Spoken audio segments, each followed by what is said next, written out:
All right, welcome back, everybody. We're here for yet another in the Overwatch 2 highlight series with Coach Theory. Pretty excited for this one.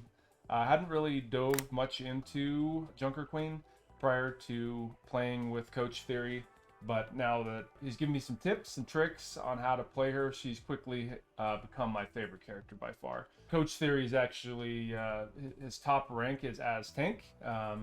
And so this is a very natural role for him. Theory, do you have anything to add on your? I know it's with a different tank, right? Yeah, well, yeah, I still have played a lot of Junker Queen in ranked actually. Okay.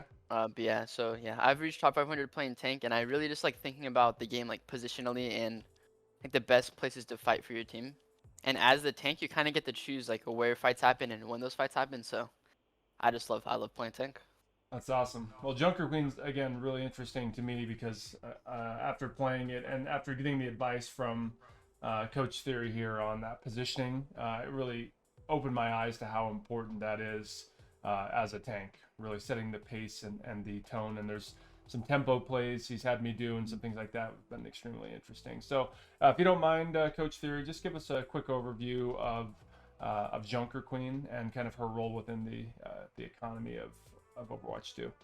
Yeah, so when people talk about tanks, I guess there's like three main kinds of tanks, I guess. So you've got your dive tanks, your Diva, Doomfist, Wrecking Ball, Winston. Those guys are just playing fast to engage in the enemy backline and create space that way and utilize high grounds.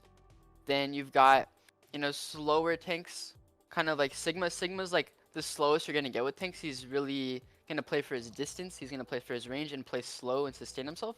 And then you've got your brawl tanks that want to play really aggressive on the front line and play for high sustain. So that's gonna be like, your Ryan, Zarya, Drunken Queen, Orisa, Ramatra. That's kind of like I guess the main tank there is in the game.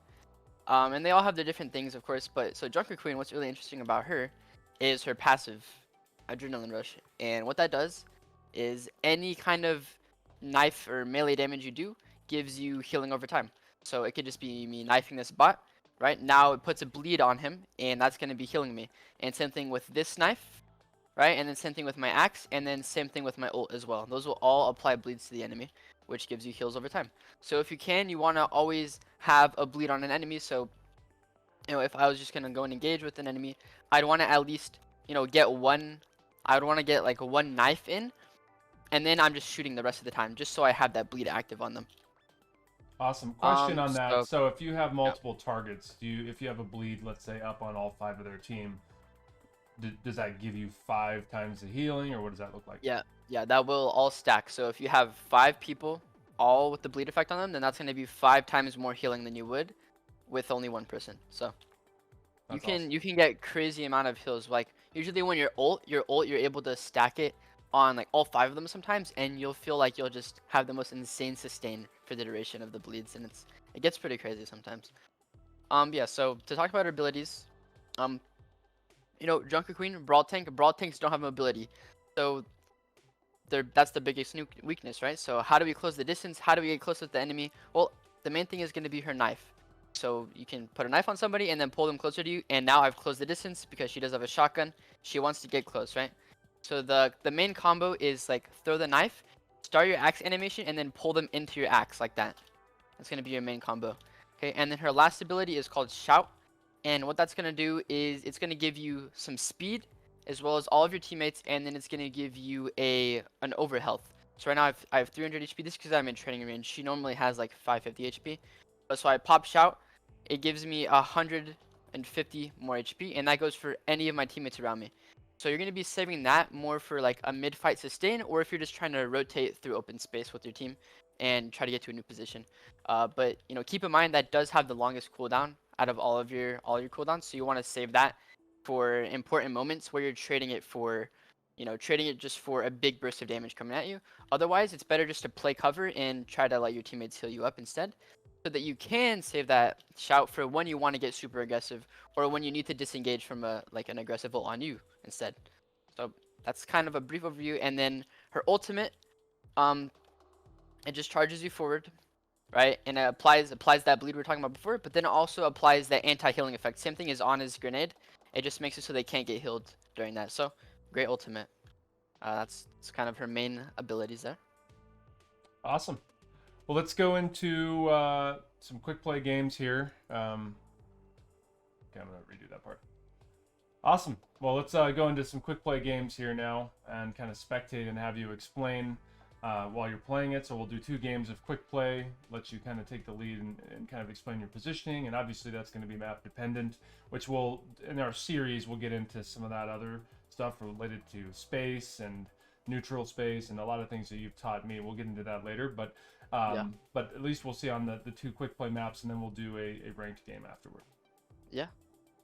Doctor, have I really got to eat vegetables? I'm not. It's like crunch, crunch, crunch. How long have I got to chew these? I'm not impressed. So the first thing I'm thinking when I have when I'm looking at my team comp, I got a Mercy, Lifeweaver, Genji, Soldier. So right off the bat, we're gonna be playing a little slower because Soldier and Mercy want to play for just that poke so we can get the damage boost value.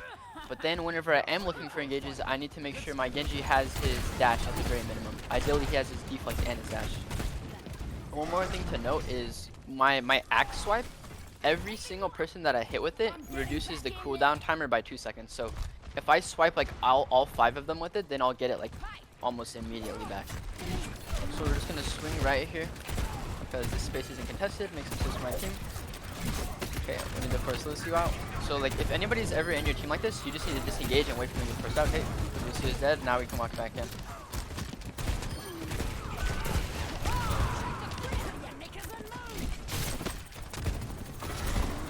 Now we're just looking to play our side of the point. Ryan's in our space. Now we just want to keep this Lifeweaver out from helping the Reinhardt.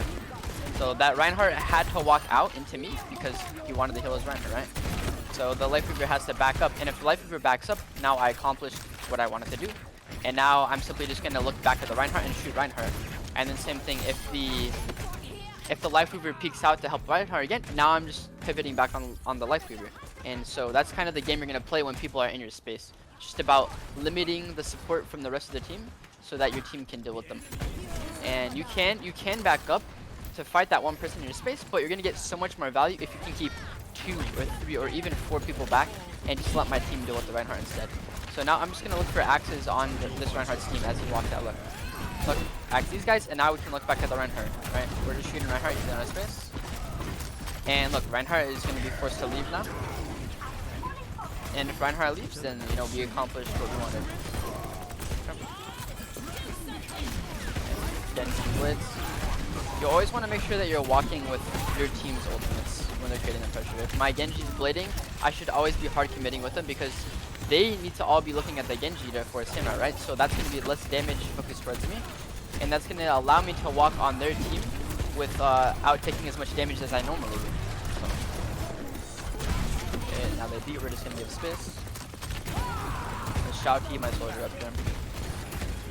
So you're using your shout to actually help teammates too. Yeah, so if I do see my teammate is low next to me and I need to shout for him, then I will shout him back out. Is there an optimal time to use that? Yeah, so what you want to think about when you have your ult is, you know, what can counter me. So there's going to be different things that can stun you for a sec that will cancel it, like a Roadhog Hook or Orisa Spear. So those are 2 main things that you wouldn't want to be active during that. And then you want to think about things like Kiriko's Suzu, because that could cleanse my ult, right? In this comp, there isn't actually anything that can directly counter it, so there's not anything that I have to worry about too much. But I still would want to kind of soft engage a little bit, you know, wear down the resources a little bit, so then when I do go for my ult, there's just less resources for them to sustain through it. Got it. Yeah, so it could just be like a Lifeweaver grip. If ideally we force out Lifeweaver's you know, pull, so whenever I do go in, he can't pull anybody out to save him. But so right now what I'm doing with my cooldowns is I'm just pretty much always cycling my knife, looking for a knife. Like, can I knife somebody and get them closer to me, right? And I'm just saving for my axe if I can, you know, swing on somebody. But my shout, you'll notice that I really save my shout for opportunities to actually trade for another cooldown of equal value, or, you know, if we actually need it. It's about needing the shout. If we don't need shout, we're just gonna save it, and it's gonna be our kind of get out of jail free card, or just an extra sustain for us mid fight, just to push us a little bit further, get extra damage, you know, keep my team in the fight longer. So I prefer to save it mid-fight as opposed to using it early fight. And it's still okay to use it if you're going to cross through neutral space or open space, because you know during that time your team is going to be taking damage. So the shout's going to give that speed boost and extra health so they can cross through those open spaces. But you know after you cross that open space, now you're just going to wait for your shout again before you hard engage.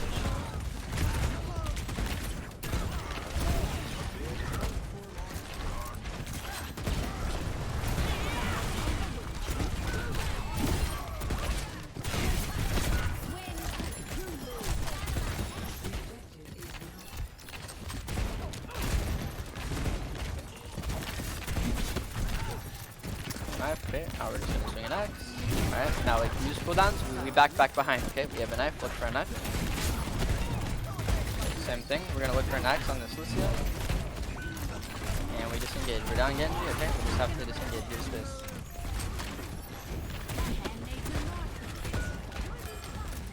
So would you say you're more healing dependent than some other tanks? So when we look at that compared to the other tanks, Junker Queen is definitely gonna need less heals, you know, just because she does have that passive that gives her the healing. But you know, she's still gonna be pretty resource heavy, just because she is a brawl tank and she's gonna be in these fights pretty long.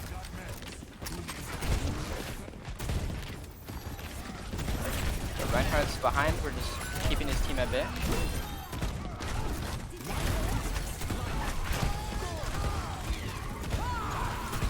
So I saw you yell right there to offset the riptire.